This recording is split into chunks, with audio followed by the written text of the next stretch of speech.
ឆ្វេងប្លង់ឆ្វេងប្លង់បាទនេះអាបីព្រៃបាទអានេះមិនពេញសម្បត្តិទេមិនពេញសម្បត្តិទេពេញសម្បត្តិចូលក្នុងនេះមកច្រឡំវិញដាក់តាពួកពេញឲ្យលោតណាប្លង់ដល់កអូចុយយ៉ាក់បីព្រៃឆ្វេងប្លង់លេខ5ដកចូលលេខ5ដកទៅវិញលេខ5ដកមួយលេខ5លោតអត់ចូលឆ្លង5លេខ5ដកទៅ1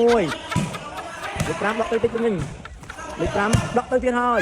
លេខ5លោតមួយធ្លាក់មកអាយ៉ាលេខ5បានកាប់មួយហូចបាត់អើយលេខ5ដកទៅហើយ5លុយញៀងកាប់មួយទៅក្រោយលេខ5ដកអូណាលេខ5យកធ្លាក់មុខមួយលេខ5ដកទៅក្រោយគាត់ទៅក្រោយលេខ5ដកទៅវិញ